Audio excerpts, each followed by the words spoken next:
సమస్త ఘనత మహిమ ఆయనకే కలుగునుగాక. ఈ ఉదయకాల సమయంలో ఒక మంచి వాక్యాన్ని మనము ధ్యానం చేయబోతూ ఉన్నాం. బైబిల్ గ్రంథంలో కొన్ని కుటుంబాలు ఉన్నాయండి. కొన్ని కుటుంబాలు దీవించబడినట్లుగా, కొన్ని కుటుంబాలు పతనమైనట్లుగా మనం చూస్తూ ఉంటాం. కొన్ని కుటుంబాలు చాలా ఉన్నతంగా ప్రారంభించి అంతిమ దశకు వచ్చేసరికి పతనమైపోయినట్లుగా చూస్తాం. అలాగే కొన్ని కుటుంబాలు జీరో నుండి ప్రారంభించబడి వారు పరలోకమంత ఎత్తైన ఆశీర్వాదాలు పొందుకున్నట్లుగా మనం చూస్తూ ఉంటాం. ఇలాంటి కొన్ని కుటుంబాలు జంటలుగా బైబిల్ గ్రంథాల్లో కొన్ని ఉన్నాయి. అందులో అబ్రహాము కుటుంబము, లోతు కుటుంబం, యాకోబు కుటుంబం, యాషావు కుటుంబం, ఏలీ కుటుంబం, ఎల్కానా కుటుంబం, దావీదు కుటుంబం, సౌలు కుటుంబం. ఇలాంటి కుటుంబాలు బైబిల్ గ్రంథంలో చాలా ఉన్నాయి. అబ్రహాము జీరోతో ప్రారంభించాడు. ఆయన ఎంతవరకు ఆశీర్వదించబడ్డాడంటే చాలా ఉన్నతమైన స్థితిలో దేవుడు ఆయన్ని దీవించినట్లుగా మనం చూస్తూ ఉంటాం. యాకోబును కూడా దేవుడు అలాగే దీవించాడు. యాషావు కుటుంబము భౌతికమైనటువంటి సంపదలు అయితే ఉన్నాయి, కానీ ఆత్మ సంబంధమైన ఆశీర్వాదాలు కుటుంబాల్లో లేకుండా పోయినాయి. ఆ తరువాత చూస్తే ఏలీ కుటుంబం ఒక సేవకుని కుటుంబం. ఇశ్రాయేలు జాతికి అంతటికీ కూడా ప్రధాన యాజకుడిగా ఉండి, ప్రవక్తగా ఉండి, న్యాయాధిపతిగా ఉండి నడిపించిన ఒక దైవజనుడి కుటుంబం. ఆఖరికి వచ్చేసరికి ఆ కుటుంబం పతనమైపోయింది. ఒక సామాన్యమైనటువంటి ఒక లేవి గోత్రంలో పుట్టినటువంటి ఒక స్త్రీ హన్నా, ఆమె జీరోతో ప్రారంభించబడింది. దేశానికే ప్రపంచానికే ఆశీర్వాదకరంగా దేవుడు ఆ కుటుంబాన్ని నిలబెట్టాడు. అది ఎల్కానా కుటుంబం. ఈ సౌలు దగ్గరికి వచ్చేసరికి సౌలు రాజుగా అభిషేకించబడ్డాడు. చాలా ఉన్నతమైన స్థితిలో దేవుడు ఆయన నిలబెట్టాడు. సౌలు కుటుంబము అంతకంతకు నీరసించిపోయిందంటారు. దావీదు కుటుంబము అంతకంతకు ప్రబలేను, వర్ధిల్లేను అని చెప్పబడుతుంది. ఈ కుటుంబాలన్నిటిని గురించి మనం చూసినప్పుడు అబ్రహాము కుటుంబం, లోతు కుటుంబాన్ని ఈరోజు మనం రెండు కంపేర్ చేస్తూ తీయండి. ఆదికాండం 12వ అధ్యాయం. ఆదికాండము 12వ అధ్యాయంలో కనుక మనం వెళితే 7-8 వచనాలను మనం చూద్దాం. యెహోవా అబ్రహామునకు ప్రత్యక్షమై, నీ సంతానమునకును ఈ దేశమును ఇచ్చేదనని చెప్పగా, అతడు తనకు ప్రత్యక్షమైన యెహోవాకు ఒక బలిపీఠము కట్టెను. అక్కడ నుండి అతడు బయలుదేరి బేతేలుకు తూర్పునున్న కొండకు చేరి, పడమటనున్న బేతేలునకు తూర్పుకునున్న హాయికి మధ్యను గుడారము వేసి, అక్కడ యెహోవాకు బలిపీఠము కట్టి యెహోవా నామమున ప్రార్థన చేసెను. మరొక వాక్య భాగాన్ని మనం చూద్దాం. 13వ అధ్యాయం ఆదికాండం 18వ వచనాన్ని చూద్దాం. అప్పుడు అబ్రహాము తన గుడారము తీసి హెబ్రోనులోని మమ్రే దగ్గరనున్న సింధూర అక్కడ యెహోవాకు ఏం కట్టాడట? బలిపీఠము కట్టాను. ఇక్కడ 3 స్థలాలు మనం చూస్తాం. మోరే దగ్గరనున్న సింధూర వృక్షము దగ్గర ఈ అబ్రహాము బలిపీఠం కట్టాడట. అంటే బలిపీఠము కట్టి తర్వాత తన గుడారమును వేసుకుని యెహోవా నామము పేరిట ప్రార్థన చేశాడు. రెండవదిగా మనం చూస్తే కనుక ఆ మోరే ప్రాంతం నుండి బయలుదేరి బేతేలుకును హాయికి మధ్యలో ఉన్నటువంటి స్థలములో ఈ అబ్రహాం ఏం చేశాడంటే గుడారం వేశాడు, బలిపీఠం కట్టాడు, యెహోవా నామం పేరిట ఏం చేశాడట? ప్రార్థన చేశాడు. అక్కడి నుంచి బయలుదేరి మళ్ళీ ఎక్కడికి వచ్చాడు? హెబ్రోనులో ఉన్నటువంటి సింధూర వృక్షముల వనము దగ్గరికి వచ్చిన తరువాత అక్కడ కూడా ఇప్పుడు అబ్రహాం ఏం చేశాడట?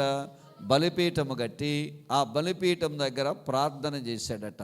ఇంతకీ అబ్రహాము ఎక్కడికి వెళ్ళినా ఏం కట్టడం ప్రారంభించాడంటే గుడారం వేశాడు, బలిపీఠము కట్టాడు. బలిపీఠము కట్టి ఏం చేయడం ప్రారంభించాడంటే యెహోవా నామము పేరిట ప్రార్థన చేయడం ప్రారంభించాడు. ఇది చాలా ఆశీర్వదించబడిన సంగతి. ఒక కుటుంబము ఆశీర్వదించబడాలి అంటే గనక ఖచ్చితంగా గుడారము వేసేటువంటి అనుభవం ఉండాలి. At the same time altar కట్టుకునేటువంటి అనుభవం ఉండాలి. At the same time altar కట్టుకోవడం మాత్రమే కాదు, అక్కడ మనము ప్రార్థించే అనుభవం కూడా కలిగి ఉండాలి. ఈ అబ్రహాముతో కూడా ప్రయాణమై వచ్చాడు లోతు. లోతు కూడా అబ్రహాము యొక్క తమ్ముడు కుమారుడే, తన కుమారుడే. అబ్రహాముతో కలిసి చాలా దూరం ప్రయాణం చేస్తూ వచ్చాడు.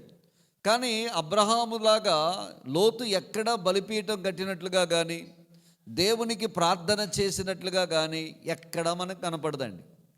బైబిల్ గ్రంథంలో మనం ఎక్కడో చూడం లోతు బలిపీఠం కట్టాడు, లోతు దేవునికి ప్రార్థన చేశాడు అన్న సంగతులు మనకి ఎక్కడా కనపడవు.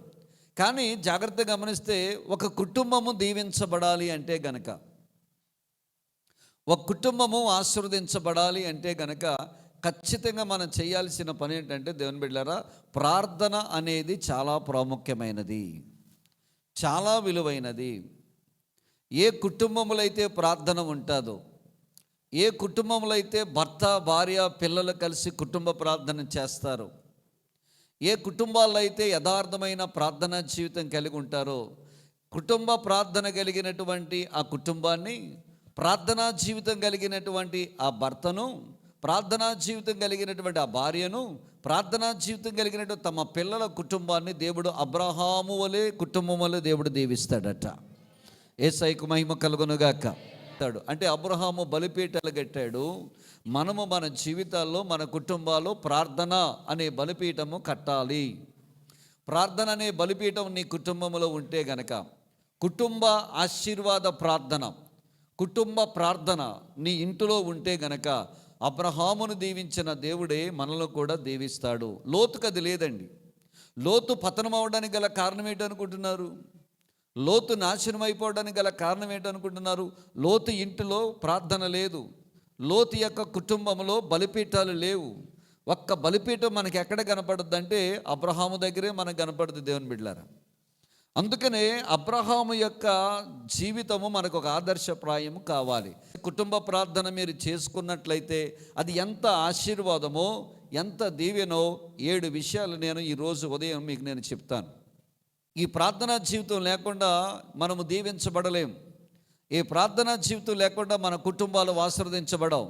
నువ్వెన్ని ప్రయత్నాలు చేసినా, నువ్వెన్ని కార్యాలు జరిగించినా, ప్రార్థన అనుభవము నీ ఇంటిలో కానీ నీ జీవితం వల్ల లేకపోతే కనుక మనం దీవించబడలేము, దేవుని బిడ్డలారా. మన పరిచర్య చేయొచ్చు, మనం అనేకమైన కార్యాలు చేయొచ్చు, సువార్త ప్రకటించవచ్చు. కానీ వీటన్నిటికంటే ప్రాముఖ్యమైనది ఏంటంటే మన ఇంటిలో కుటుంబ ప్రార్థన ఉండాలి, వ్యక్తిగత ప్రార్థన ఉండాలి. ఇది చాలా ప్రాముఖ్యం. దేవుడు దీవించాలంటే ప్రార్థన తప్పనిసరిగా మన జీవితంలో ఉండాలి. దేవునికి స్తోత్రం, హల్లెలూయా. నెంబర్ 1, ఈ ప్రార్థన వల్ల జరిగేటువంటి ఒక ఆశీర్వాదం, మొట్టమొదటి ఆశీర్వాదం ఏంటో చూద్దాం. తీయండి ఆదికాండము 18వ అధ్యాయం 1వ వచనం చూద్దాం. మరియు మమ్రే దగ్గరనున్న సింధూర వనములో అబ్రహాము ఎండవేళ గుడారము ద్వారమందు కూర్చుని ఉన్నప్పుడు. ఆగండి, అక్కడ అబ్రహాం ఎక్కడ కూర్చున్నాడట? మమ్రే సింధూర వనము దగ్గర, ఆయన గుడారము దగ్గర బయట కూర్చుని ఉన్నాడు. ఇప్పుడు లోతు ఎక్కడ కూర్చున్నాడో చూద్దాం. తీయండి ఆదికాండము 19వ అధ్యాయం 1వ వచనం చదవండి.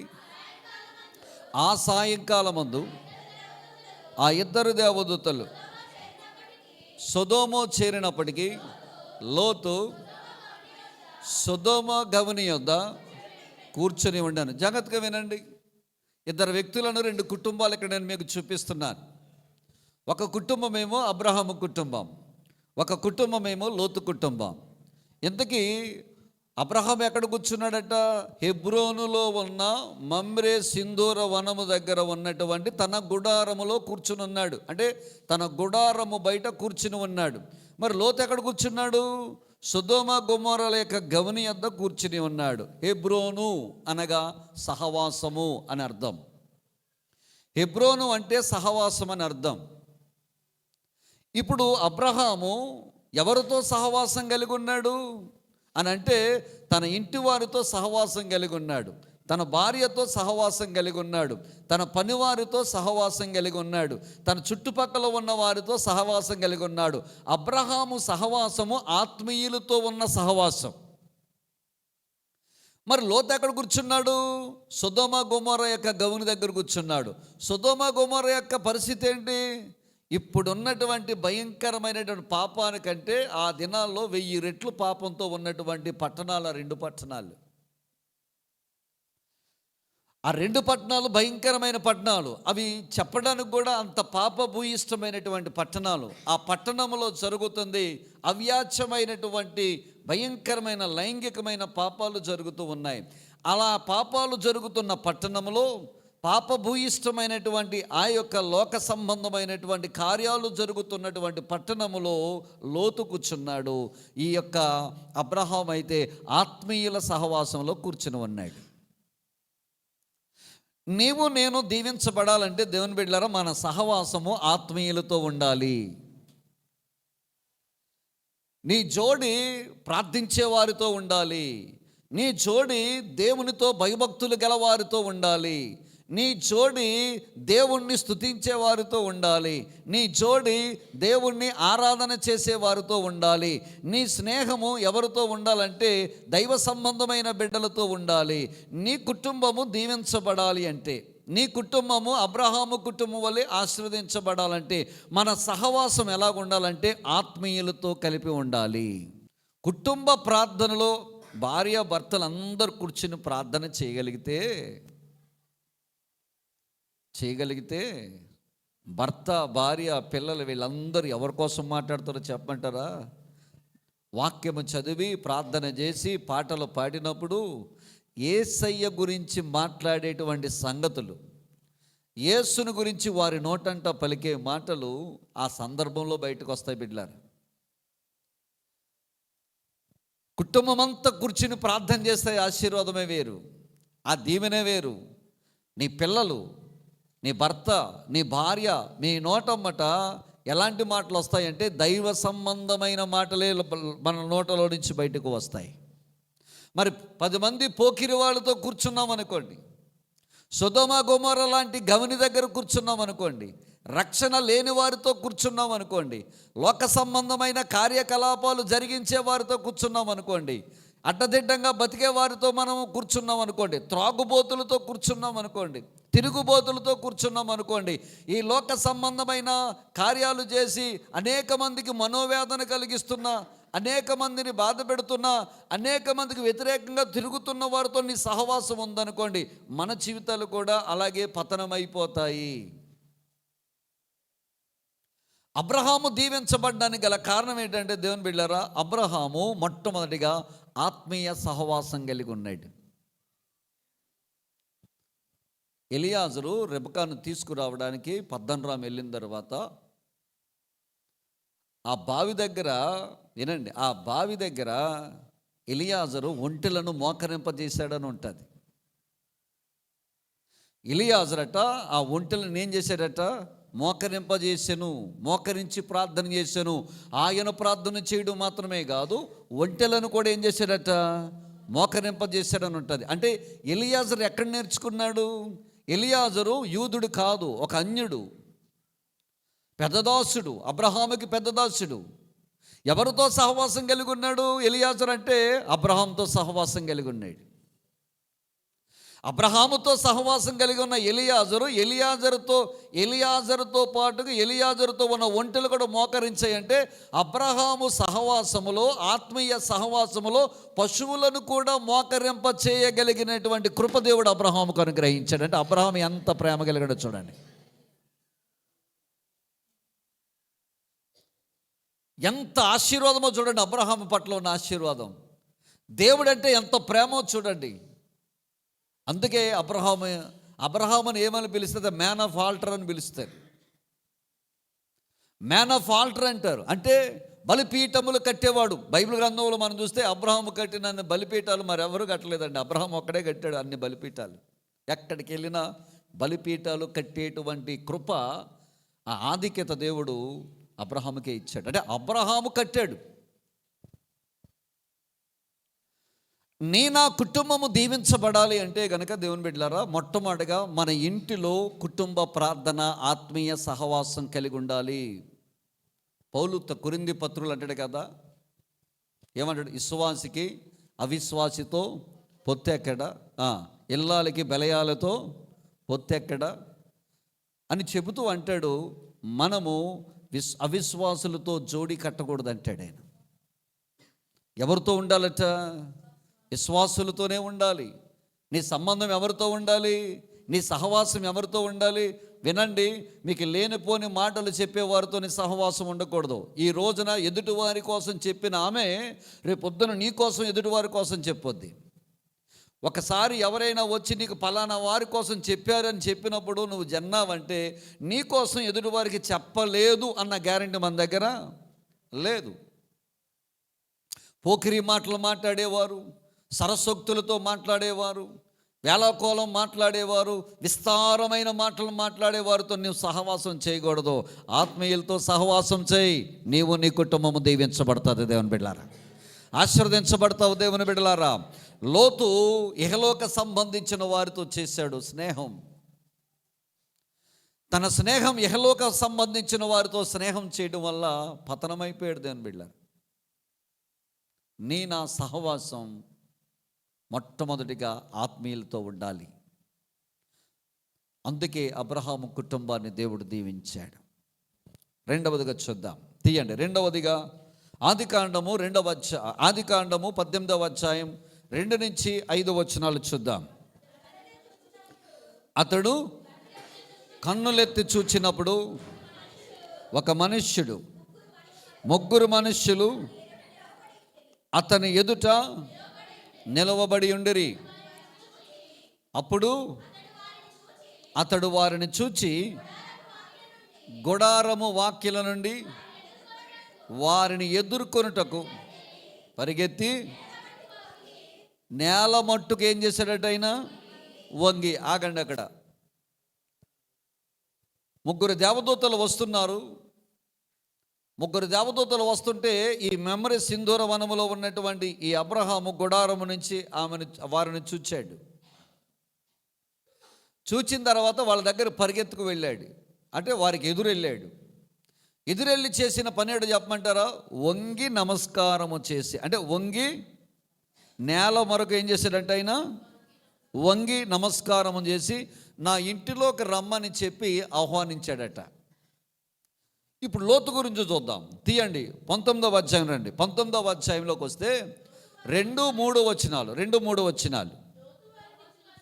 లోతు వారిని చూచి వారిని ఎదుర్కొనుటకు లేచి సాష్టాంగ నమస్కారము చేసి, నా ప్రభువులారా, దయచేసి నీ దాసుని ఇంటికి వచ్చి రాత్రిని ఎల్లబుచ్చి కాళ్ళకు కడుగు కొనమని చెప్పారు.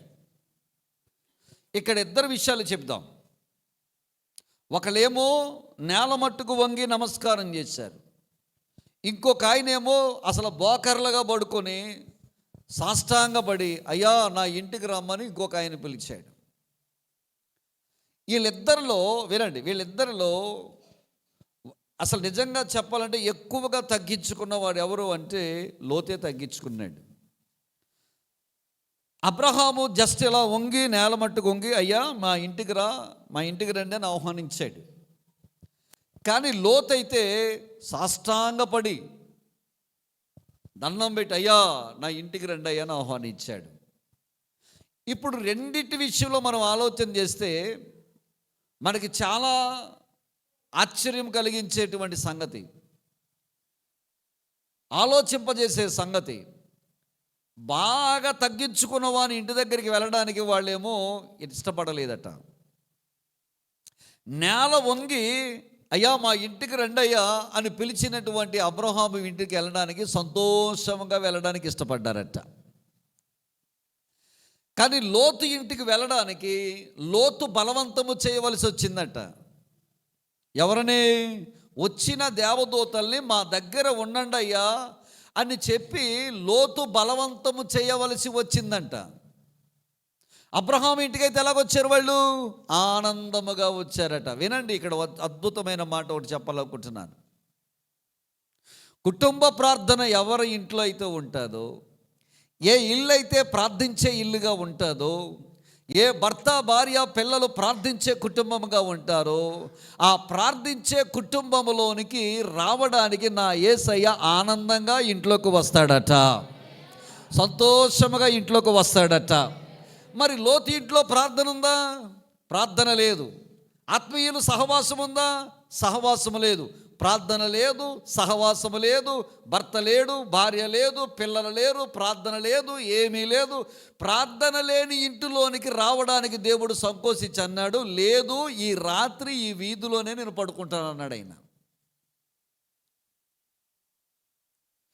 రాను, ఈ వీధిలోనే పడుకుంటాను, ఈ నడి వీధిలోనే రాత్రి మేము ఉంటాం, నీ ఇంటికి రాము లోతు అని చెప్పారటండి. అబ్రహాము దగ్గరకైతే ఎంత సంతోషంగా వచ్చారో, రమ్మనిగానే వాళ్ళు నడు మేము వస్తాం నీ ఇంటికని చెప్పి కాదనకుండా అబ్రహాముతో పాటు లోపలికి వెళ్ళారట.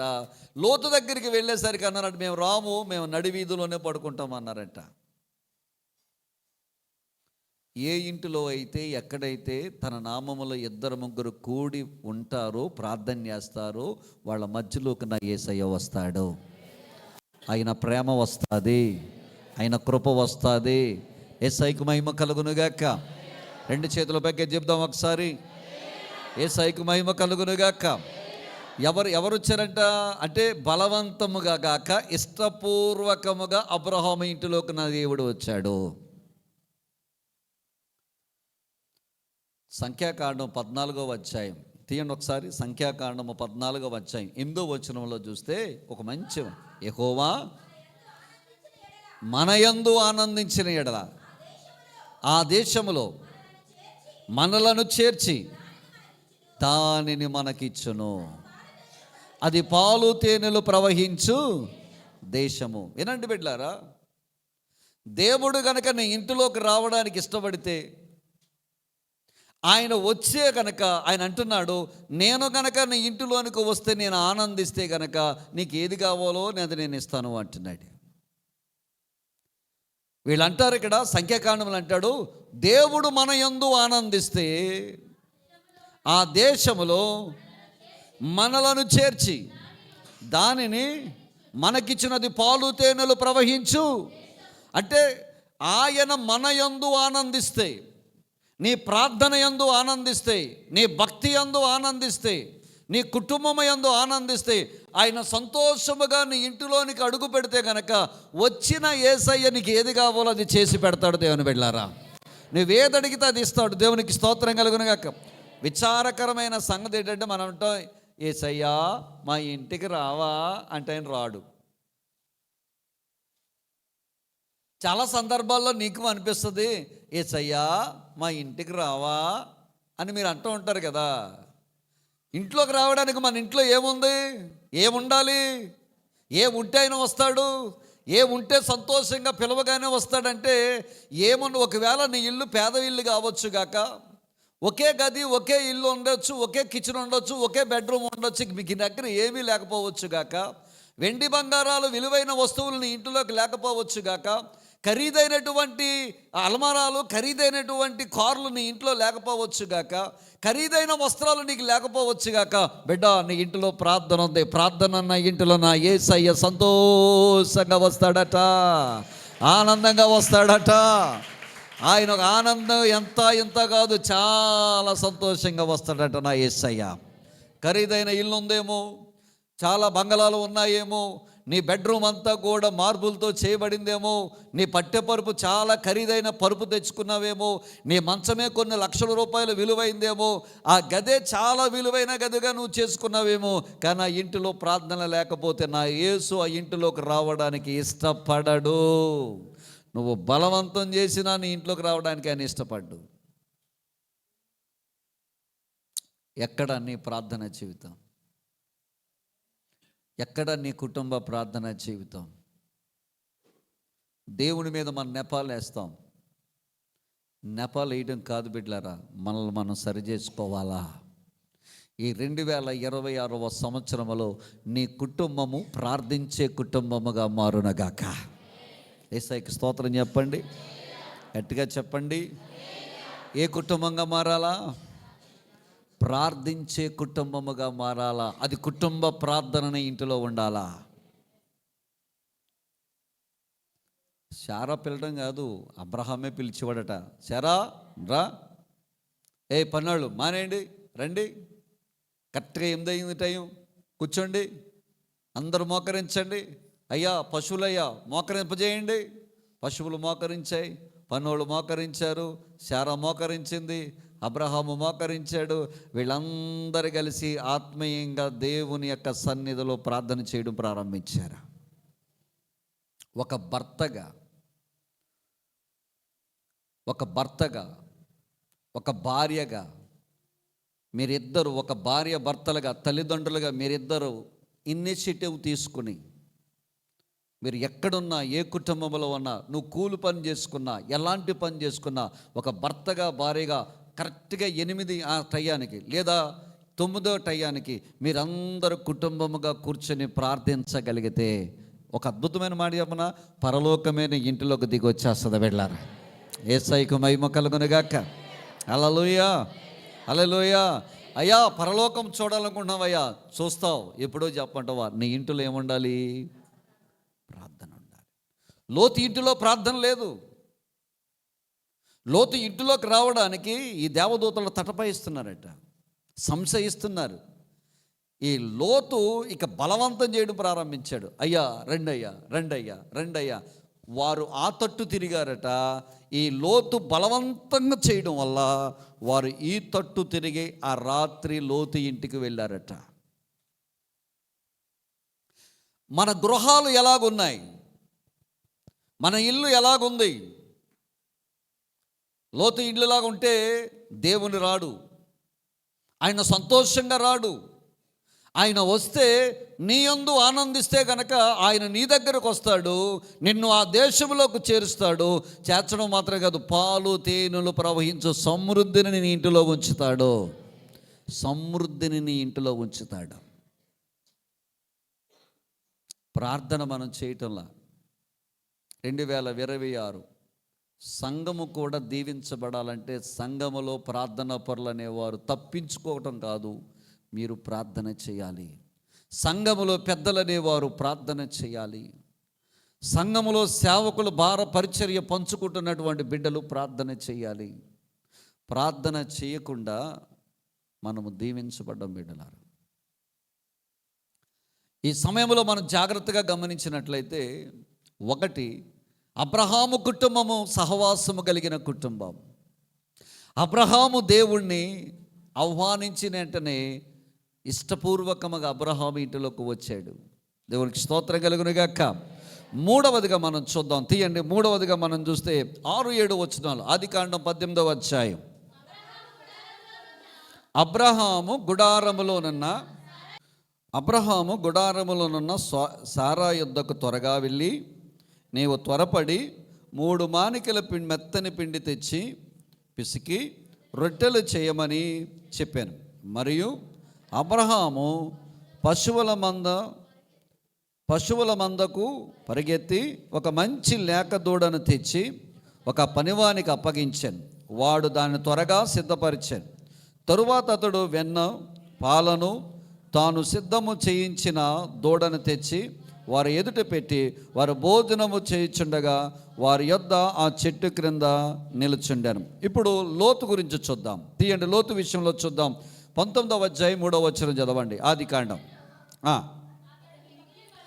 అతడు మిక్కిలి బలవంతము చేసినప్పుడు వారు అతని తట్టు తిరిగి అతని ఇంట ప్రవేశించిరి. అతడు వారికి విందు చేసి పొంగని రొట్టెలు కాల్చగా వారు భోజనము చేసిరి. ఇప్పుడు దేవుడు, వినండి, ఇప్పుడు దేవుడు అబ్రహాము ఇంట్లోకి వచ్చారు, లోతు ఇంట్లోకి వచ్చారు. ఇప్పుడు మూడవదిగా ఆశీర్వాదం ఏంటనుకుంటున్నారు? అబ్రహాము యొక్క ఆశీర్వాదం ఏంటనుకుంటున్నారు అని అంటే, అబ్రహాము ఇంటిలో ఉన్న వారందరూ కలిసి పని చేశారటండి. ఇది చాలా జాగ్రత్తగా గమనించండి. అబ్రహాము ఇంటిలో ఉన్న వారందరూ కలిసి ఏం చేశారట? పని చేశారు. ఇప్పుడు లోతు దగ్గరికి వచ్చామనుకోండి, లోతు దగ్గర మాట్లాడి చెప్పమంటారా? ఆయన ఒక్కడే వారికి ఏం చేశాడట? అతడు వారికి విందు చేశాను. ఇక్కడ లోతు ఒక్కడే విందు చేసినట్లుగా కనబడుతుంది. కానీ అబ్రహాము దగ్గరికి వస్తే వినండి, పరుగున వెనకాలన్న శారమ్మ దగ్గరికి వెళ్ళాడట. శారమ్మతో అన్నట, శారా మన ఇంటికి అతిథులు వచ్చారమ్మ, 3 మానికల పిండి తీసుకోమని చెప్పాడట. ఆమె 3 మానికల పిండి తీసుకుని చేయడం ప్రారంభించింది.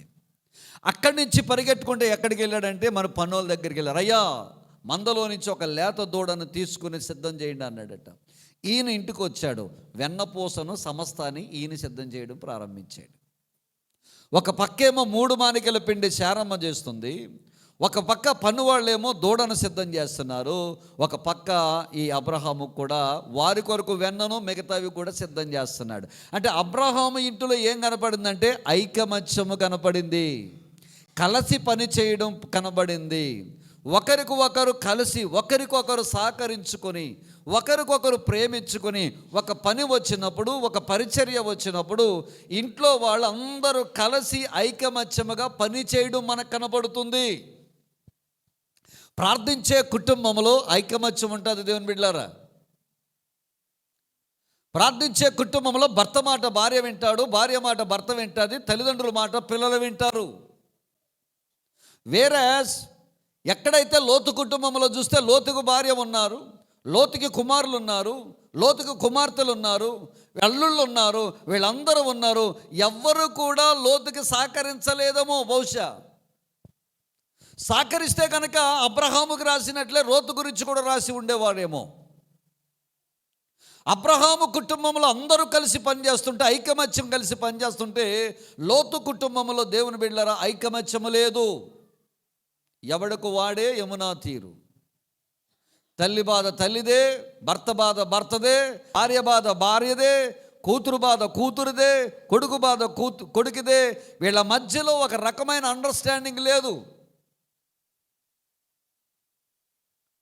భార్య చూసుకునేది భార్య చూసుకుంటుంది, భర్త చూసుకునేది భర్త చూసుకుంటాడు, కొడుకు చూసుకునేది కొడుకు చూసుకుంటుంది, కూతురు చూసుకునేది కూతురు చూసుకుంటుంది. ఎవడకు వాడే యమునా తీరు. ఈ కుటుంబం ఏ కుటుంబం అనుకున్నారు? ప్రార్థనా జీవితం లేని కుటుంబాల్లో ఐకమత్యం ఉండదు. ప్రార్థనా జీవితం లేని కుటుంబాల్లో సాతానుగాడి ఎవరెవరిని ఎలాగో వాడుకోవాలో వాడికి తెలుసు. కాబట్టి ఏ టైంలో ఎవరిని వాడుకోవాలో వాళ్ళని వాడుకుని వాళ్ళ జీవితాలను నాశనం చేస్తాడు. కానీ అబ్రహాం కుటుంబం అలా కాదు, ఐక్యత కలిగిన కుటుంబం. భర్త మాట అంటే భార్యకి ఎంత అభిమానమో. అబ్రహాము శారా దగ్గరికి వెళ్ళి చెప్పిన టైం ఏంటో చెప్పమంటారా? మధ్యాహ్నం 2 గంటల సమయం అంట. అప్పటికి భోజనం అయిపోయింది, మొత్తం తోమేసుకుంది. వెనకాల గుడారంలో అమ్మగారు రెస్ట్ తీసుకుంటున్నారు మధ్యాహ్నం టైంలో. ఆ టైంలో అబ్రహాం వచ్చి అడిగాడు, శారా మన ఇంటికి అతిథులు వచ్చారు శారా. అదే స్థానంలో నువ్వు ఉంటే ఏమని చెప్తావు చెప్పమంటావా? టైం ఎంత? ఈ టైంలో చుట్టాలేటి, ఈ టైంలో దేవదూతలేటి? అసలు నేను ఏ స్థితిలో ఉన్నాను తెలుసా? నా వయసు ఎంతో తెలుసా? నా గురించి నీకేమైనా ఏ ప్రాబ్లం ఉందో నీకేమైనా తెలుసా? ముసలోడా, నీకు అంతగా అభిమానం అంటే కర్రీ పాయింట్కి వెళ్ళి తెచ్చిపెట్టుకోరా. ఆడికి ఏమన్నా కావాలితే తెచ్చిపెట్టుకోరా. నా వల్ల అయ్యే పని కాదు. నువ్వు పెట్టుకో, నీ ఇష్టం, నువ్వు ఏం పెట్టుకున్నా నేను కాదన్నావు. నన్ను మాత్రం టచ్ చేసావా మర్యాదగా ఉండదు అని చెప్పినేమో నవయుగపు శారమ్మ. అయితే ప్రార్థించిన కుటుంబంలో ఉందేమో ఈ శారా. భర్త ఒక మాట చెప్పగానే లోబడిందటండి ఆ తల్లి. పనివాళ్ళు లోబడ్డారట. అందరు కలిసి ఐక్యమత్యముగా వచ్చిన దేవదూతలకు ఆతిథ్యం ఇచ్చారట. అదే అని వెళ్ళారా. యేసయ్యకు మహిమ కలుగునుగాక. 2 చేతుల పైకి యేసయ్యకు స్తోత్రం చెబుదాం. హల్లెలూయా. నీ కుటుంబం ఎలాగుంది? ప్రార్థించే కుటుంబంగా ఉంటే నీవు, నీ భర్త, నీ పిల్లలు, నీ కుమారుడు, నీ కుటుంబం ఐకమత్యం కలిగి ఉంటారు. ఎందులో ఐకమత్యం కలిగి ఉంటారు? అన్ని విషయాల్లో మనతో ఏకీభవిస్తారు బిడ్డలారా. ప్రార్థించలేని కుటుంబాల జీవితాలు ఎలాగుంటాయంటే తల్లి మాట కుమారుడు ఎండు, తండ్రి మాట వెండు, ఇచ్చలవిడిగా తిరుగుతూ ఉంటారు. వారి జీవితాలు నాశనం అయిపోతూ ఉంటాయి. ఒక పక్క నుంచి జీవితాలు నాశనం చేసుకుంటూ ఉంటారు, ఒక పక్క నుంచి విచ్చలవిడిగా తిరుగుతూ ఉంటారు, ఒక పక్క నుంచి యాంటీ సోషల్ ఎలిమెంట్లుగా జీవితాలు జీవిస్తూ ఉంటారు, ఒక పక్క నుంచి జీవితాలని అనేక మంది జీవితాలు నాశనం అవ్వడానికి కారణమవుతూ ఉంటారు. నీ కుటుంబం అలా ఉండకూడదు. నీ కుటుంబం అబ్రహాము కుటుంబం వలె ప్రార్థించే కుటుంబంగా ఉండాలి. ప్రార్థించే కుటుంబంలో వినండి, ప్రార్థించే కుటుంబం సహవాసం కలిగి ఉంటుంది. ప్రార్థించే కుటుంబంలో సంతోషముగా నా దేవుడు వస్తాడు. ప్రార్థించే కుటుంబంలో ఐక్యమత్యం ఉంటుంది. బిడ్డలారా, 133 కీర్తనలు అంటారు కదా, సహోదరుల ఐక్యత కలిగి ఉండుట ఎంత మేలు, ఎంత మనోహరం. సంఘం ఐక్యత కలిగి ఉండడం వల్ల ఎంత మేలు. సంఘములో ప్రార్థన జీవితం లేదు కాబట్టి సంఘములో ఎవరు సరైన మాట వినటంలా. ఏ సంఘాల్లో అయితే ప్రార్థన ఉండదో, ఏ కుటుంబాల్లో అయితే ప్రార్థన ఉండకపోతే కుటుంబాలు ఎలాగైతే ఐకమత్యంగా ఉండవో, ఏ సంఘాల్లో అయితే ప్రార్థన జీవితం ఉండదో, ప్రార్థన మానేశారో, ప్రార్థన చేయరో, ఆ సంఘాల్లో ఐకమత్యం ఉండదండి. సాతానుగాడు ఎవడో ఒకరిని వాడుకుంటూనే ఉంటాడండి. సాతానుగాడు ఎవరినో ఒకరిని రేపుతూనే ఉంటాడండి. ఐకమత్యం చాలా గొప్పదండి. ఐకమత్యమే మహాబలం అన్నారు పెద్దలు. ఐకమత్యం ఉన్న కాడ బలం ఉంటుందండి. ఐకమత్యం మనం కలిగి ఉండాలంటే కనుక ప్రార్థనా జీవితం కలిగి ఉండాలండి. నీ కుటుంబానికి నీకు ప్రార్థనా జీవితం లేదు కాబట్టి సాతానుగాడి చేతిలో ఒక సాధనంగా నువ్వు వాడబడుతున్నావు. లోతు కుటుంబానికి ప్రార్థనా జీవితం లేదు. ఒక్కడే పాపం అక్కడికి వెళ్ళి ఇక్కడికి వెళ్ళి తెచ్చుకుని విందు చేశాడు. వచ్చిన అతిథులకి ఖచ్చితంగా భోజనం పెట్టాలి కాబట్టి విందు చేసుకున్నాడు. భార్య ఉంది, కుమారులు ఉన్నారు, కుమార్తెలు ఉన్నారు, అల్లుళ్ళు ఉన్నారు. ఎవరూ లోతుకి సహాయం రాలా. ఎందుకు? ప్రార్థనా జీవితం లేదు కుటుంబాల్లో. లోతు కుటుంబంలో ప్రార్థన లేదు. లోతు కుటుంబంలో ప్రార్థన లేదు కాబట్టి ఎవడికి వాడే వారి ఇష్టానుసారంగా జీవించడం ప్రారంభించారు. 144వ కీర్తన 2వ వాక్యం, ఆయన నాకు కృపానిధి, నా కోట, నా దుర్గము, నన్ను తప్పించువాడు, నా కేడెము, నేను ఆశ్రయించువాడు, ఆయన నా జనులను నాకు లోబరుచువాడై ఉన్నాడు. దేవునికి స్తోత్రం కలుగునుగాక. దావీదు అంటాడు ఇక్కడ, నా జనులను నాకు లోబరుచువాడు ఆయనే. వినండి, కొడుకు మాట వింటం లేదా? కూతురు మాట వింటం లేదా? నీ భర్త మాట వింటం లేదా? నీ పిల్లలు, నీ మనవలు నీ మాట వింటం లేదా? నీ జీవితాల్లో నీ మాట వినని వారు ఉన్నారా? దావీదు అంటున్నాడు, ఎవరైతే ప్రార్థన చేస్తారో ప్రార్థన చేసే కుటుంబాలలో దేవుడట వారి భర్తలను, వారి పిల్లలను, వారి యొక్క కుమారులను దేవుడే ప్రార్థించే వారికి లోబడేటట్టుగా దేవుడే చేస్తాడట. యేసయ్యకు మహిమ కలుగునుగాక. మీలో చాలామంది ఇచ్చే కాంప్లైంట్, అయ్యగారండి మా ఆయన తాగుపోతండి, మా ఆయనండి చాలా కోపిస్తుడండి, మా ఆయనండి నా మాట వినండి, మా ఆయనండి నేనంటే చాలా చిరాకండి, మా ఆయనకండి నేనంటే ఏమాత్రం పట్టించుకోడండి, నా మాట గౌరవించడండి మా ఆయనండి, వాడు చాలా ముట్టు పవర్ ఎక్కువ అండి, చాలా ముక్కు మీద ఉంటుందండి కోపం అండి అయ్యగారండి అని మీలో చాలామంది ఇలాంటి మాటలు చెబుతూ ఉంటారు. మంచిదే, కానీ ఇక్కడ దేవుడు ఒక శ్రేష్టమైనటువంటి సూత్రాన్ని ఇస్తున్నాడు. ఏ కుటుంబం అయితే ప్రార్థన చేస్తుందో, కుటుంబం ప్రార్థన చేసిన కుటుంబం, ప్రార్థన చేసే భార్య, ప్రార్థన చేసే భర్త, మీకట మీ పిల్లలు మీకు లోపరిచేటట్టుగా దేవుడే చేస్తాడట ప్రార్థించే వారి కుటుంబాల. యేసయ్యకి మహిమ కలుగునుగాక. హల్లెలూయా, హల్లెలూయా. దావీదు విషయంలో మనం చాలా జాగ్రత్త చూస్తే, దావీదు ప్రార్థన చేసినంత కాలము ఏ శత్రువు కూడా దావీదు జోలికి రాలేదండి. లోకములో ఉన్న శత్రువులందరినీ దావీదు వశం చేశాడు దేవుడు. మరి దావీదుకు శత్రువులు ఎక్కడి నుంచి వచ్చారు? బయట నుంచి రాలా. బయటికి ఎక్కడికి వెళ్ళినా దావీదును దేవుడు జయమే ఇచ్చాడు. దేవుడి దగ్గర అడిగేవాడు, ప్రార్థన చేసేవాడు దావీదు. ప్రతి విషయంలో ప్రార్థన చేసేవాడు దావీదు. ప్రతి విషయంలో ప్రార్థన చేసిన దావీదుకి దేవుడు జయమే అనుగ్రహించాడు తప్ప అపజయం ఇవ్వలేదు. మరి శత్రువులు ఎక్కడి నుంచి వచ్చారనుకుంటున్నారు దావీదుకి అంటే ఇంట్లో నుంచే వచ్చారు. ఇంట్లో నుంచే శత్రువులు పైకి లేచి దావీదు మీద తిరుగుబాటు చేశారు. దావీదుని అడగండి, దావీదా ఎందుకు నీ పిల్లలు నీ మీద తిరుగుబాటు చేశారు? శత్రు రాజ్యాలు నిన్ను చూస్తే గడగడలాడిపోతాయే, శత్రువులు నిన్ను చూసి పారిపోతారే. దావీదంటే సింహపు గుండె వంటి వాడని నీ గురించి చాలా గొప్పగా చెప్పుకున్నారే. సింహపు లాంటి గుండె గలవాడు నీ మీద నీ కొడుకులు ఎందుకు తిరగబడ్డారంటే దావీదు ఒక చిన్న పొరపాటు దేవుని మీద తిరుగుబాటు చేశాడు. దావీదు ఎప్పుడైతే దేవుని మీద తిరుగుబాటు చేశాడో సొంత ఇంట్లో ఉన్నటువంటి సొంత కొడుకే తన తండ్రి మీద తిరుగుబాటు చేసేటట్టుగా దేవుడే రేపాడు. ఇక్కడ ఒక మంచి మాట నేను చెప్పాలని నేను ఆశపడుతున్నాను. జాగ్రత్తగా వినండి. నువ్వు దేవుని మీద తిరుగుబాటు చేస్తే నీ మీద తిరుగుబాటు చేయడానికి నీ ఇంట్లో నుంచి దేవుడు శత్రువులను లేపుతాడు. నువ్వు దేవుని సంబంధించిన పరిచర్యలో నువ్వు తిరుగుబాటు చేయడానికి పైకి లేస్తే నీ మీదకు శత్రువులు దేవుడే లేపుతాడు. ప్రార్థించే కుటుంబంగా నువ్వు ఉంటే కనుక తిరుగుబాటు చేయువారిని కూడా నీకు లోబరిచేటట్టుగా నా దేవుడు చేస్తాడు. యేసయ్యకు మహిమ కలుగునుగాక. హల్లెలూయా, హల్లెలూయా. ఆదాము అవ్వలు దేవుని యొక్క సంరక్షణలో ఉన్నంతకాలం, ఆదాము అవ్వలు దేవుని దయందు ఉన్నంతకాలం, పాపము చేయనంతకాలం ఆ తోటలో ఉన్న సృష్టిలో ఉన్న ప్రతిదీ కూడా ఆదాము మాట వినవలసిందే, వినేవి. ఆదాము ఏ పేరు పెడితే ఆ పేరు పెట్టించుకున్నాయి. ఆదామా నీవే మా రాజు అనే, ఆదామా యు ఆర్ మై కింగ్, నీవే మా రాజువి, మమ్మల్ని ఏలాల్సిన వాడు నీవే అని చెప్పిన సృష్టి. ఆదాము ఎప్పుడైతే దేవుని మీద తిరుగుబాటు చేశాడో సృష్టి యావత్తు ఆదాము మీద తిరుగుబాటు చేసింది.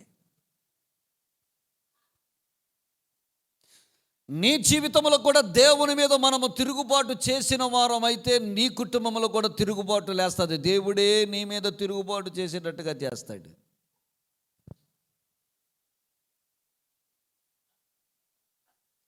అబ్రహాము విషయంలో కలిసి ఐకమత్యముగా పని చేసుకున్నారు. కుటుంబాలారా, ఈ 2026లో మీ కుటుంబాలు ఐక్యమత్యము కలిగి ఉండాలంటే కుటుంబంలో ప్రార్థన ఉండాలా? యేసయ్యకి స్తోత్రం చెప్పండి. ఏముండాలి చెప్పండి? ఏ కుటుంబం అయితే ప్రార్థన చేస్తుందో ఆ కుటుంబం సహవాసం, ఆత్మీయులతో సహవాసం కలిగి ఉంటుంది. ఏ కుటుంబం అయితే ప్రార్థన చేస్తుందో ఆ కుటుంబంలో దేవుడు సంతోషంగా రావడానికి ఇష్టపడతాడు. ఏ కుటుంబం అయితే కలిసి ప్రార్థన చేస్తుందో ఆ కుటుంబంలో ఐకమత్యం ఉంటుంది. 4వదిగా చూద్దాం, తీయండి. 4వదిగా మనం చూస్తే దేవుని బిడ్డలారా, ఆదికాండము 18వ అధ్యాయం 10వ వచనం తీద్దాం.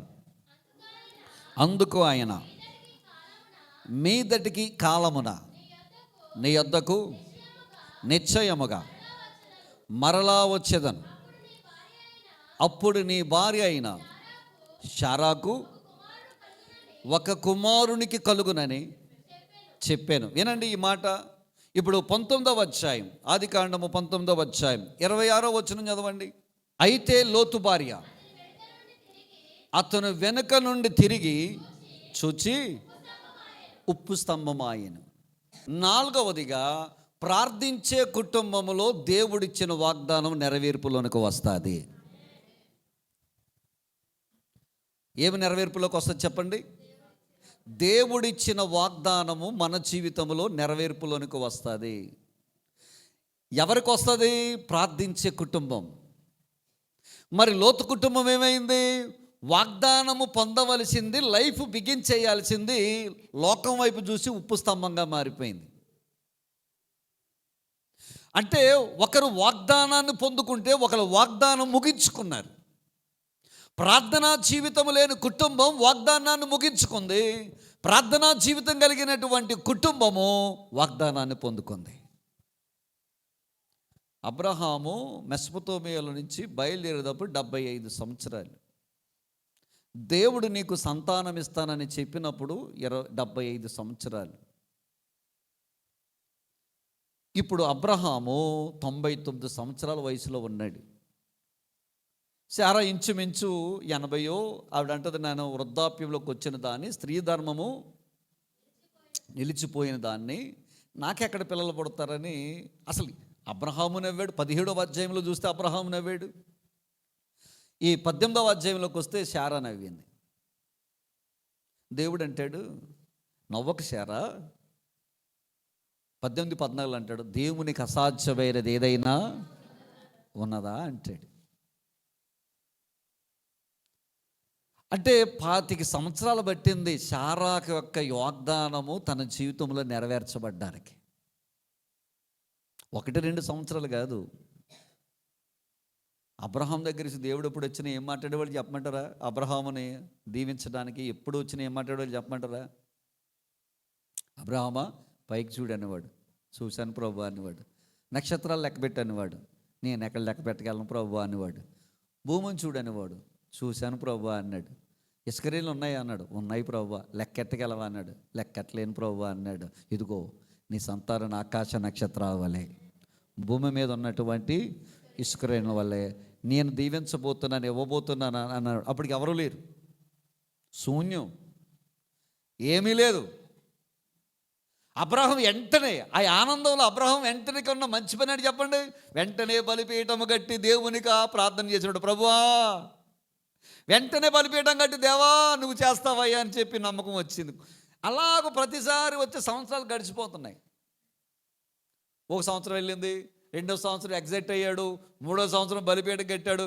ఇంకా సంవత్సరాలు 10 సంవత్సరాలు 15 సంవత్సరాలు దాటిపోయాడు. ఒక రోజున బాధపడన్నాడు, ఇంకే ఎద్దులే ప్రభువా, నేను ముసలోడిని అయిపోయాను ప్రభువా, నా భార్య కూడా వృద్ధాప్యంలోకి వచ్చేసింది ప్రభువా, ఎందుకులే మీరు అంత ఇబ్బంది పడతాం, ఎందుకులే అయ్యా, మా ఇంట్లో ఉన్న ఎలియాజరు ఉన్నాడుగా పెద్ద దాచుడు, వాడే నా ఆస్తికి వారసుడు అవుతాడు అయ్యా, నువ్వు చెప్పేవి కానీ జరిగే సంగతి అన్నట్టుగా నాకేం కనపడతలేదయ్యా అని చెప్పి చాలా నిరాశలోకి వెళ్ళిపోయాడు అబ్రహాం.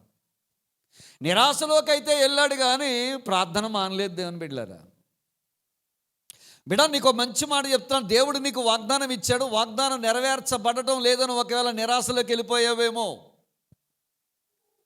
ఒంటరిగా ఉన్నప్పుడు ఏడుస్తున్నావేమో, బాధపడుతున్నావేమో, అయ్యా ఏంటి నా పరిస్థితి, ఏంటి నా బ్రతుకేంటి, నా భవిష్యత్తు ఏంటి, నా గమ్యం ఏంటి, నేను ఏమైపోవాలి, నా పరిస్థితి ఏంటని ఒకవేళ నీ ఒంటరిగా ఉన్నప్పుడు నీలో ఇలాంటి ఆలోచనలన్నీ, ఇలాంటివన్నీ కకలాబికలం చేసేటువంటి భయంకరమైన ఆలోచనలన్నీ నీ పట్టి పీడిస్తున్నాయేమో. వాగ్దానం ఇచ్చిన దేవుడు నమ్మదగినవాడు, వాగ్దానం ఇచ్చిన దేవుడు నమ్మదగినవాడు. ఒకవేళ నువ్వు దినాలు గడుస్తున్నాయి అనుకోవచ్చుగాక, సంవత్సరాలు గడుస్తున్నాయని అనుకోవచ్చుగాక, ఎట్ ద ఫైన్ డే ఒక దినమున విను దేవుని బిడ్డ, ఎవ్వరు ఊహించలేని అత్యుత్తమైనటువంటి ఆశీర్వాదము దేవుడు నీ ఇంటిలో నీకు దయచేయబోతున్నాడు, నీకు అనుగ్రహించబోతున్నాడు. దేవుడు ప్రార్థించే కుటుంబం ముందు చూశారు. ఏ కుటుంబం అయితే ప్రార్థన చేస్తాదో, ఏ భర్త అయితే ప్రార్థన చేస్తాడో, ఏ భార్య అయితే ప్రార్థన చేస్తాదో, ఏ కూతురు అయితే ప్రార్థన చేస్తాదో, ఏ కొడుకు అయితే ప్రార్థన చేస్తాడో, కూతురు కొడుకు తల్లి తండ్రి ప్రార్థన చేసేవారు ఇంటిలో నా దేవుడు వాగ్దానాన్ని నెరవేర్చేవాడై ఉన్నాడు. భయపడక బాధపడక, కొంచెం ఆలస్యమైన నీ పట్ల నా దేవుడు వాగ్దానం నెరవేర్చేవాడా. ప్రార్థన మానక ప్రార్థన చెయ్యి. నువ్వెప్పుడు ప్రార్థించే బిడ్డగా ఉండాలి. బలిపీఠం మీద అగ్ని ఆరిపోకూడదు. నీ ఇంటిలో అగ్ని మండుతూ ఉండాలి, ప్రార్థన జరుగుతూ ఉండాలి. అబ్రహాము కుటుంబం వలె నీవు ప్రార్థన బిడ్డగా మారిపోవాలి. బాధపడకు, భయపడకు. నువ్వు నమ్మిన దేవుడు అబద్ధం ఆడేవాడు కాదు. చూడండి, ఒక మంచి మాట ఉంటుంది, చదవండి, మాట చదవండి. సంఖ్యాకాండము 23వ అధ్యాయం 19వ వచనం. దేవుడు అబద్ధమాడుటకు ఆయన మానవుడు కాడు, పశ్చాత్తాపపడ్డకు ఆయన నరుడు కాడు. ఆయన చెప్పి చేయకుండా ఆయన మాట ఇచ్చి ఏమన్నాడు? మాట ఇచ్చిన దేవుడు నీ జీవితంలో ఖచ్చితంగా స్థాపిస్తాడు, చేస్తాడు. నమ్ము బిడ్డ, వాగ్దానం ఇచ్చిన దేవుడు ఖచ్చితంగా చేస్తాడు. నువ్వు ప్రార్థించే బిడ్డగా ఉండాలి. నీ కుటుంబము ప్రార్థించే కుటుంబంగా ఉండాలి. నేను ప్రారంభించినప్పుడు ఏమీ లేదు దేవుని బిడ్డలారా. మా ఇంట్లో ఎవరు సేవకులు లేరు, నేను ఒక్కనే సేవకు వచ్చాను. సేవకు వచ్చిన తర్వాత ఈ రోజున నాకు ఇది కాదు వాగ్దానం, నాకు దేవుడు చాలా పెద్ద దర్శనం ఇచ్చాడు, వాగ్దానం ఇచ్చాడు. మీరు అనుకుంటున్నారు దీనికోసమే పని చేస్తున్నాను, మీరు అనుకుంటున్నారు. కాదు కాదు కాదు కాదు దేవుడు నాకు ఇచ్చిన దర్శనం ఒకటి ఉంది. ఆ దర్శనము నెరవేర్పు కొరకు నా జీవిత కాలం అంతా, నా జీవిత కాలంలో ఆ దర్శనం నెరవేర్పు కొరకు నేను పనిచేస్తూ ఉన్నాను. ఇవన్నీ మార్గ మధ్యలో దేవుడు కలగజేసేవే. ఒక దినాన మనమందరము సంతోషించే వాగ్దానం నెరవేర్పు దేవుడిస్తాడు. ఆ ఆశీర్వాదం వస్తుంది, ఆ దీవెన వస్తుంది. అది ఖచ్చితంగా వాగ్దానం కొరకు నేను ఎదురు చూస్తాను. ఎందుకంటే మాట ఇచ్చిన దేవుడు అబద్ధం ఆడాడు.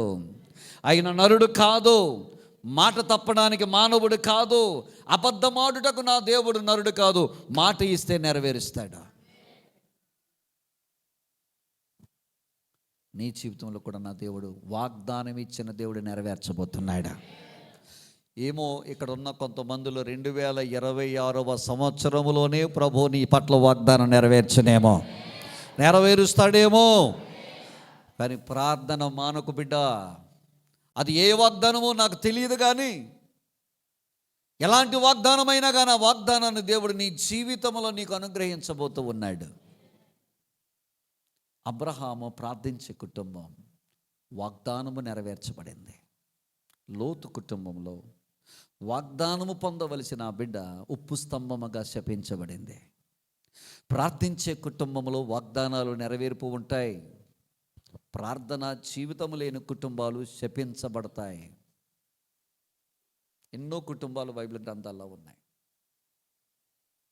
దేవుడు అంటే యాలకాలం కాదు.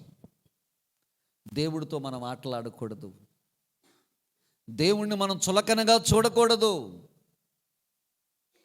ఒక చోట అంటాడు, ఎన్నటెన్నటికి నీకు పరిశుద్ధతే, ఎన్నటెన్నటికి నీకు పరిశుద్ధతే, వేల్పులలో నీ వంటి వాడు మరొకడు లేడు. పైన ఆకాశం అందే కానీ, కింద భూమి అందే కానీ, భూమి కిందే కానీ నీలాంటి వారు ఎవ్వరూ లేరయ్యా. నువ్వు నేను ఆరాధన చేస్తున్న దేవుడు సర్వ సృష్టికర్త అయిన దేవుడై ఉన్నాడు.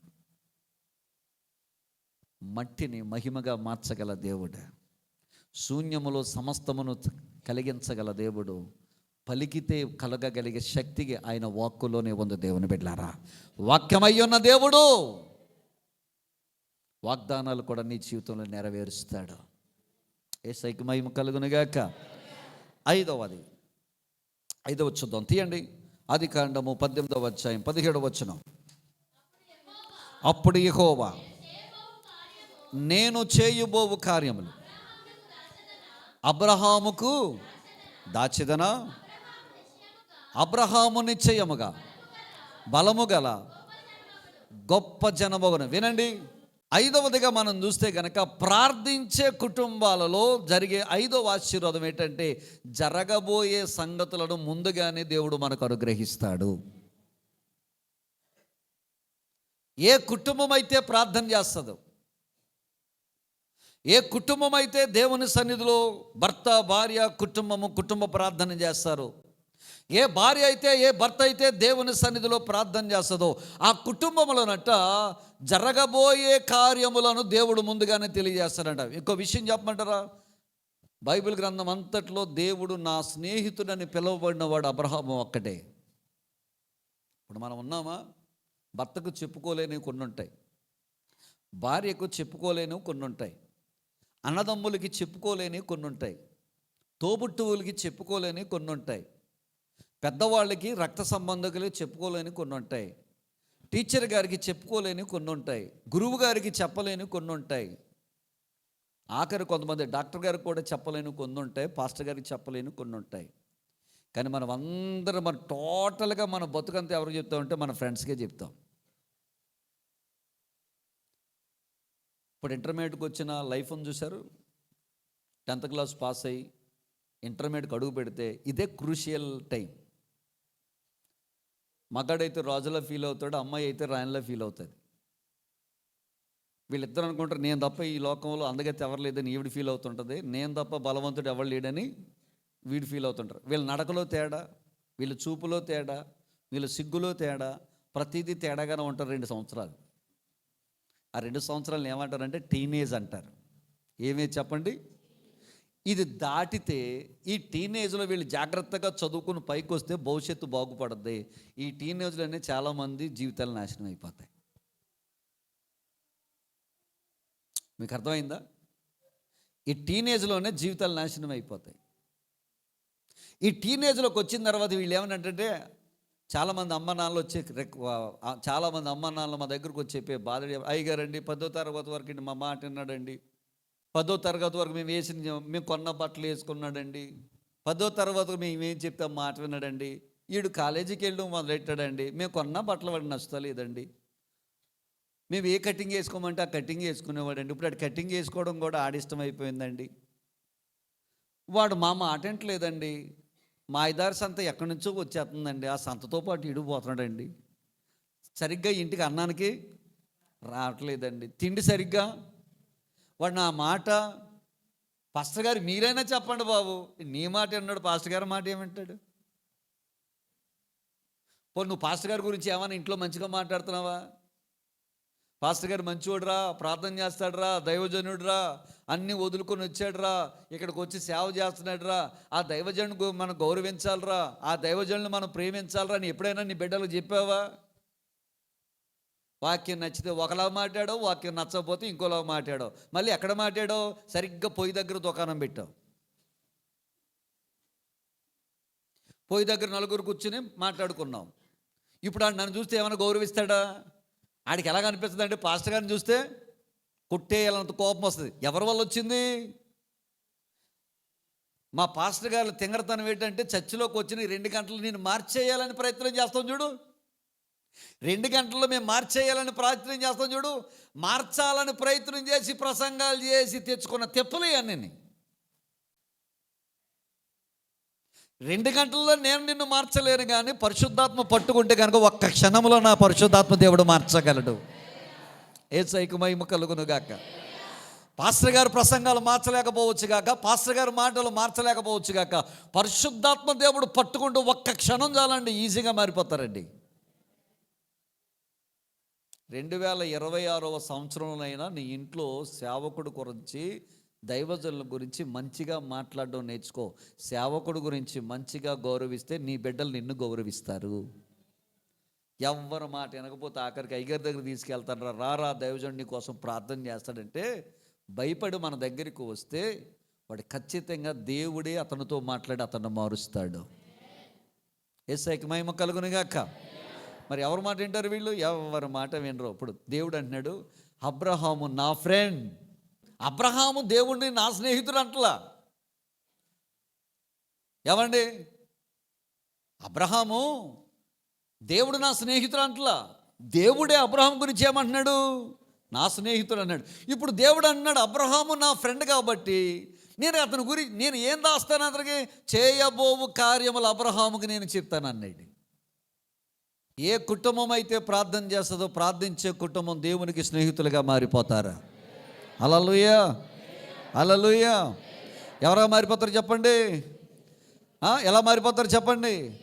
దేవునికి స్నేహితులుగా మారిపోతారు. దేవునికి ఎవరైతే స్నేహితులుగా మారిపోతారో దేవుడు చేయబోయే కార్యాలు వారితో మాట్లాడతాడు. దేవుడు పౌలుని రోమా తీసుకెళ్తానని చెప్పాడు. పౌలు అనుకున్నాడు, నేను అంత పెద్ద ప్రసంగికుడిని, గొప్పవాడిని, నా అంత జ్ఞానం లేడు, దేవుడు మహారాజులాగా నన్ను తీసుకెళ్తాడు అనుకున్నాడంట పౌలు. ఒక ఆయన అన్నాడు, తీరా చూస్తే పౌలుని ఎలా తీసుకు ఒక ఖైదీలా తీసుకెళ్తాడు. వాడెక్కాడు, వాడు సగ దూరం వెళ్ళింది. ముందే చెప్పాడు పౌలు, అయ్యా ఈ క్రేతు నుండి మనం వాడ నడిపించకపోవడమే మంచిది, ఎందుకో దేవుడు నాతో చెప్పాడు ఈ వాడ ముందుకెళ్తే ప్రమాదం అన్నాడు. ఈ శతాధిపతి ఒకడు, యూలి అన్నవాడు శతాధిపతి ఒకడు ఉన్నాడు. అతను ఏం చేశాడు చెప్పమంటారా? పౌలా, నీకు వాడ నడపడం ఏం తెలుసు అయ్యా, నువ్వు పేదరి గారివి ప్రార్థన చేస్తా కూర్చో, నోరు మూసుకో అని చెప్పి వాడ నావికుడి దగ్గరికి వెళ్ళి, బాబు మరి మనం ముందుకు వెళ్తామా వెళ్ళమా అని అడిగాడు. బ్రహ్మాండంగా వెళ్తాం, ఇలాంటి తుఫాన్లు నేను చూడలేదు అన్నాడు ఆయన.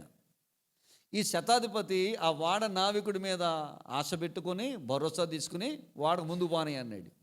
తీరా ముందుకెళ్ళేసరికి తుఫాను, వర్షమే వర్షం, గాలే గాలి. ఇక ఆఖరికి ఎలాగైపోయిందో చెప్పమంటారా?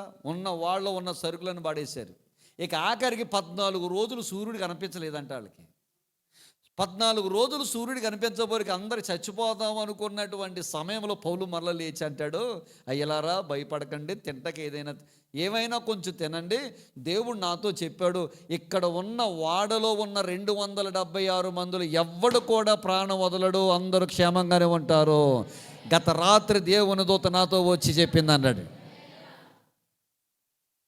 అంటే అద్భుతం ఏంటి చెప్పంటారా? పౌలు ప్రార్థన చేస్తున్నాడు, జరగబోయే సంగతులను పౌలుకు దేవుడు తెలియజేస్తున్నాడు. నిజంగా నువ్వు అది మాట చెప్పకూడదు.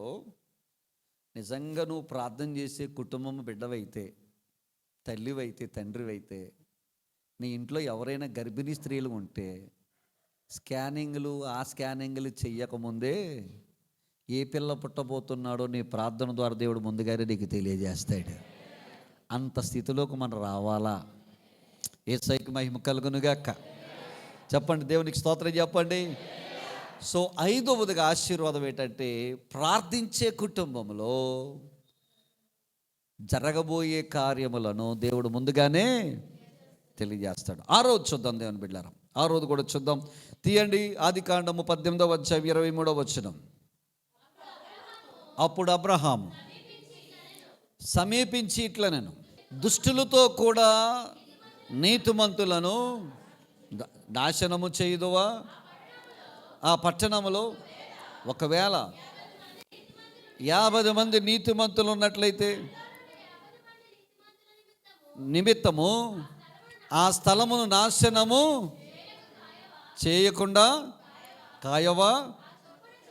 ఆ చెప్పున చేసి ఇటమ్మా దుష్టులతో కూడా నీతిమంతులను చంపుట నీకు దూరమవునుగాక. నీతిమంతుని దుష్టులతో సమముగా ఎంచుట నీకు దూరమవునుగాక. సర్వలోకమునకు న్యాయము తీర్చువాడు న్యాయము చేయడా ఆయన చెప్పినప్పుడు. ఇంతకీ అబ్రహాము ఏం చేస్తున్నాడు చెప్పమంటారు? ఇక్కడ ప్రార్థించే అబ్రహాము కుటుంబము, ప్రార్థించే అబ్రహాము ఎదుటి వారి కొరకు విజ్ఞాపన చేస్తున్నాడు.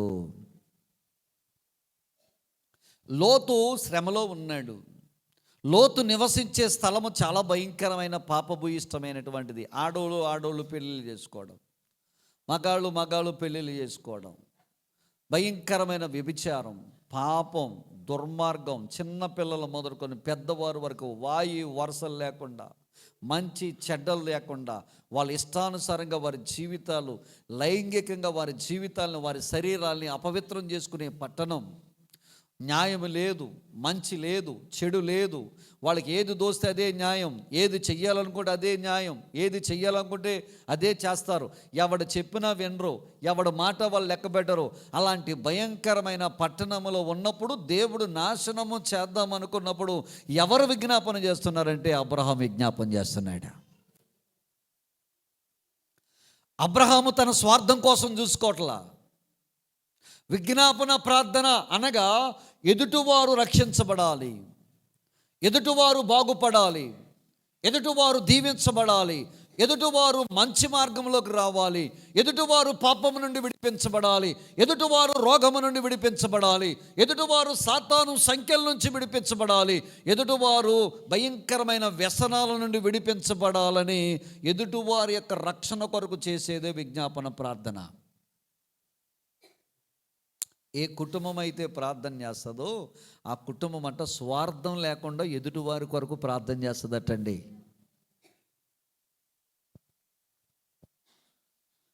మన ప్రార్థన ఎప్పుడు ఎలా కూడా చెప్పండి, అయ్యా నన్ను దీవించు, నా కుటుంబమును దీవించు, నా ఇంటిని దీవించు, నా కొడుకుని దీవించు, నా కూతుర్ని దీవించు.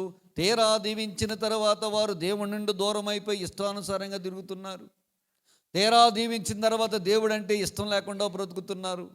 కలిగే కొలది, అంటే ధనము వచ్చే కొలదంట దేవుడిని దూరంగా పెడతారటండి జనాలు.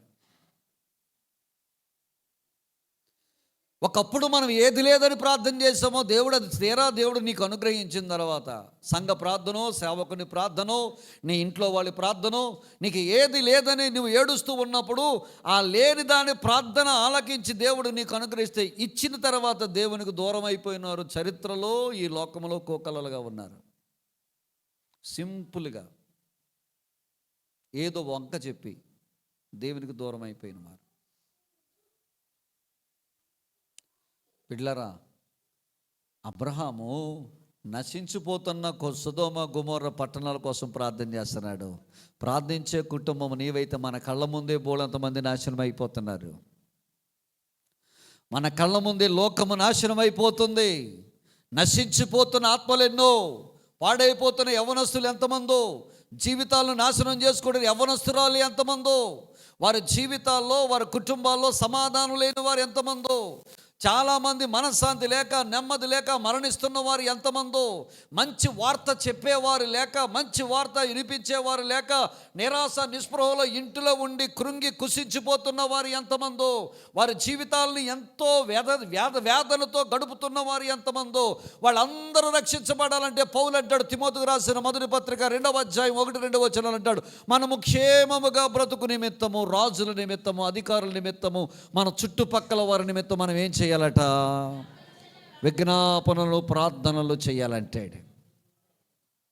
ప్రార్థించే టైంలో టీవీ ముందు కూర్చున్నప్పుడు రేపొద్దున్న ప్రభువు ధవల సింహాసనం దగ్గర నేను లెక్క అడుగుతాడు. ఖచ్చితంగా లెక్క అడుగుతాడు. నీ కళ్ళ ముందు నశించిపోతున్న వారు చాలామంది ఉన్నారు. నీ ఇంట్లో వాళ్ళు నశించిపోతున్న వారు చాలామంది ఉన్నారు. నీ వీధిలో నశించిపోతున్న వారు చాలామంది ఉన్నారు.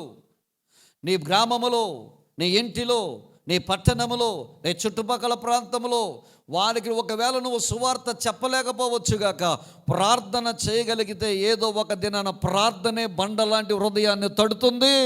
ఆ హృదయం బద్దలవుతుంది. యేసు దగ్గరకు పరిగెట్టుకుంటూ దేవుని సన్నిధిలోకి వస్తారు. దేవుని బిడ్డలారా, ప్రార్థన చెయ్యలేని ప్రతి సమయాన్ని దేవుడు నిన్ను లెక్కడుగుతాడు. రోమపత్రిక 2వ అధ్యాయం 6వ వచనంలో అంటాడు కదా, వారి వారి క్రియలు చొప్పున నేను వారికి ప్రతిఫలం ఇస్తానంటాడు ఆయన. అబ్రహాము నాశనమైపోతున్న పట్టణము కోసము విజ్ఞాపన చేస్తున్నాడు. బిడ్డలారా, నీ చుట్టాల్లో, నీ బంధువులు రక్షణ లేక మారటం లేదండి. అయ్యగారు ఎక్కడ చేసావు ప్రార్థన? చాలా తప్పుడు మాట మాట్లాడుతావు. నువ్వు వెంటనే ఆడే అబద్ధం ఏంటి చెప్పడం? నేను చాలా ప్రార్థన చేస్తున్నానండి అయ్యగారండి, చాలా ప్రార్థన. ఎంత చేసావు ప్రార్థన? ఎక్కడ చేసావు ప్రార్థన? ప్రార్థనకి మారిందంటే ఏమీ లేదే, ప్రార్థనకి సాధించలేదంటే ఏమీ లేదే, ప్రార్థన మార్చగలిగిన పరిస్థితి కానీ మనిషి కానీ లేడే. పట్టుదల కలిగి ప్రార్థన చేయి. దొంగలు మారుదురుగాక, తాగుబోతులు మారుదురుగాక, తిరుగుబోతులు మారుదురుగాక, వ్యభిచారులు మారుదురుగాక, తిండిబోతులు మారుదురుగాక, పనికిమాలోళ్ళు మారుదురుగాక, గాలోళ్ళు మారుదురుగాక, ఎయిర్ ఫోర్స్ బ్యాచ్ అంతా మారునుగాక, గొడవలు పెట్టేవారు మారునుగాక, బూతులు మాట్లాడేవారు మారునుగాక, వారి జీవితాల్లో ఒక గొప్ప పెనుమార్పు కలుగునుగాక, ప్రభు మందిరములోకి వచ్చుదురుగాక, నీ విజ్ఞాపన అనేక మందిని రక్షించునుగాక. క్రైస్తవుడు స్వార్థం లేనివాడు. సౌత్ కొరియాలో 3 ఆడోళ్ళటండి. సెకండ్ వరల్డ్ వార్ తర్వాత సౌత్ కొరియా చాలా పేదరిక దేశంలోకి వెళ్ళిపోయిందట. అక్కడికి వచ్చి కొంతమంది మిషనరీలు దేవుని సువార్త చెప్పారట. సువార్త చెప్పినటువంటి ఆ కుటుంబాల్లో 3 అమ్మాయిలు, అంటే వృద్ధాప్యంలోకి వచ్చిన స్త్రీలు, ఎలాగైనా మా దేశాన్ని రక్షించాలి ప్రభువా, ఎలాగైనా మా దేశము పట్టబడాలి ప్రభువా అని చెప్పి వాళ్ళు 3 కంకణం కట్టుకొని కొండల మీదకి వెళ్ళి ప్రార్థన చేయడం ప్రారంభించారట. వారి ప్రార్థన సౌత్ కొరియా దేశాన్ని మార్చగలిగిన శక్తివంతమైన ప్రార్థన పరులుగా దేవుడు మార్చాడు. మనలో ఎదుటివారి కొరకు విజ్ఞాపన చెయ్యాలన్న తలంపు లేదు. ఎందుకు లేదో చెప్పమంటావా? లోతు కుటుంబంలాగా మన ఇంట్లో ప్రార్థన లేదు. అబ్రహాము కుటుంబం వల్ల మన ఇంటిలో ప్రార్థన ఉంటే గనక నువ్వు విజ్ఞాపన చేసే బిడ్డగా దేవుడు నేను నిలబెడతాడా? ఏడవదిగా తీయండి, ఏడవదిగా ఆదికాండము 18వ అధ్యాయం 19వ వచనం. ఎట్లనగా యెహోవా అబ్రహామును గూర్చి చెప్పినది అతనికి కలుగ చేయనట్లు తన తరువాత తన పిల్లలను తన ఇంటి వారును నీతి న్యాయములు జరిగించుచు యెహోవా మార్గము గైకొనుటకు అతడు వారికి ఆజ్ఞాపించినట్లు నేను అతన్ని ఎరిగి ఉన్నాను. ఇప్పుడు వినండి, ఫైనల్గా ప్రార్థించే కుటుంబంలో ఉన్న పిల్లలు ఉన్నారే, సంతానం ఉందే, వారి పిల్లలను దేవుడు దీవించబోతున్నాడట. విశ్వాసానికి వారసులుగా దేవుడు చేయబోతున్నాడట. నీతి న్యాయములు జరిగించే బిడ్డలుగా దేవుడు చేయబోతున్నాడట. వినండి బిడ్డలారా, ఏ కుటుంబం అయితే ప్రార్థన చేస్తుందో ఆ కుటుంబంలో ఉన్న బిడ్డలండి నీతిమంతులుగా దేవుడు ఏర్పాటు చేస్తాడట. యథార్థవంతులుగా దేవుడు ఏర్పాటు చేస్తాడట. నీ తరము నీ పిల్లలు దీవించబడతారు. ఎవరి పిల్లలు? అబ్రహాముతో అంటాడు, అబ్రహామా నీ తరువాత నీ సంతానం, నీ తర్వాత నీ పిల్లలు నీతి న్యాయములు గెలవారుగా విశ్వాసములో ముందుకు వెళ్ళువారుగా నేను నిన్ను ఎరిగాను, నీ పిల్లల్ని నేను ఏర్పాటు చేసుకుంటాను అన్నాడు. ఒక్కసారి ఆలోచన చేయి. నువ్వు రక్షించబడి దీవించబడ్డావు. లోతు కుటుంబాన్ని చూద్దాం. లోతు తర్వాత లోతు కుటుంబంలో సంతానం ఏమైపోయారు? సొంత కుమార్తెలే తండ్రితో తప్పిదం చేస్తే ఎదోము అనేవాడు పుట్టాడు. ఎదోము అనగా తండ్రి ఎవరు అని అర్థం. ఎవడు తండ్రి? ప్రార్థనాపరుడైన, ప్రార్థనా కుటుంబం కలిగిన, ప్రార్థనా జీవితం కలిగిన అబ్రహాము పిల్లలను దేవుడు దీవించుకుంటూ పోయాడు. బిడ్డలారా, ఒక కుటుంబంలో పిల్లలు శాపగ్రస్తం అవుతే, లోతు కుటుంబంలో ఉన్న పిల్లలు శాపగ్రస్తంలోకి వెళితే, అబ్రహాము కుటుంబంలో, ప్రార్థనాపరుడైన అబ్రహాము కుటుంబంలో నీతి న్యాయములు జరిగించు సంతానముగా దేవుడు దీవించడం ప్రారంభించాడు. క్రైస్తత్వం అంటే నీతో ఆగిపోదు. నీ తర్వాత నీ తరం వారు కూడా దీవించబడతారా? హల్లెలూయా చెప్పండి, దేవునికి స్తోత్రం చెప్పండి. ఇది మీకు అర్థం కావాలంటే హెబ్రీ రాసిన పత్రిక 11వ అధ్యాయం 8వ వచనం తీయండి. అబ్రహాము పిలువబడినప్పుడు విశ్వాసమును బట్టి ఆ పిలుపునకు లోబడి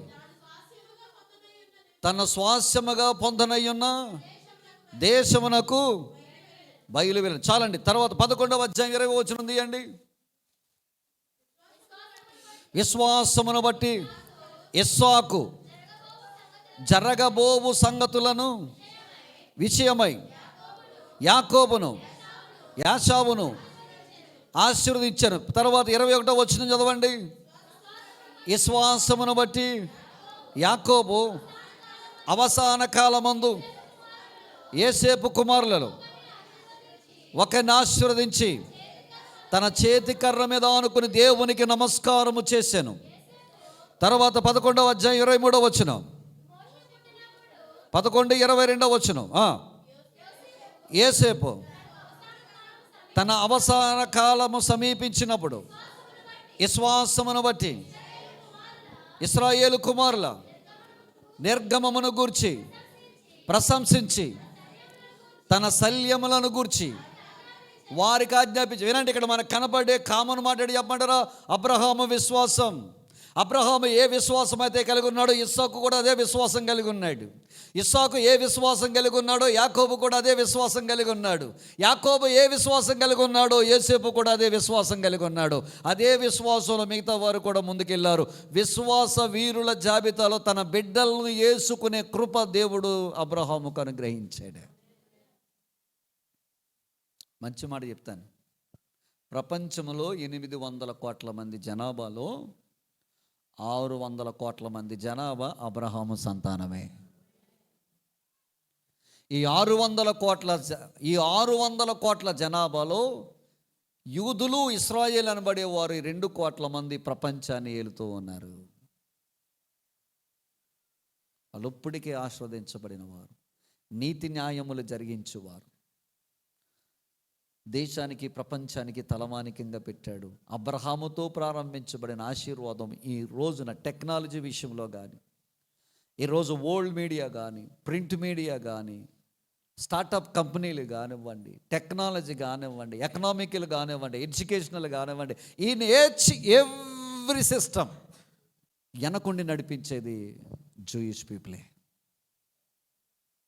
అంత ఆశీర్వదించాడు. ప్రార్థించే కుటుంబంగా నీవుంటే నీ పిల్లల పిల్లల తరాన్ని దేవుడు దీవిస్తాడా, నీ బిడ్డల్ని దీవిస్తాడు. వీళ్ళు ప్రార్థన చేస్తే వీరు బిడ్డలు దీవించబడతారు, వీరు ప్రార్థన చేస్తే వారి బిడ్డలు దీవించబడతారు, వారు ప్రార్థన చేస్తే వారి బిడ్డలు దీవించబడతారు. అందుకే సంగమా, మనము ప్రార్థించే అబ్రహాము కుటుంబం వలె ఉందముగాక. లోతు కుటుంబముగా, ప్రార్థన లేని కుటుంబాలుగా ఉండొద్దు. ప్రార్థన ఏం చేస్తుందండి అయ్యగారు అని మేము అనుకుంటే కనుక, ఇదిగో ప్రార్థన ఏది చేయగలదో అబ్రహాము జీవితంలో నుంచి నేను మాట్లాడాను.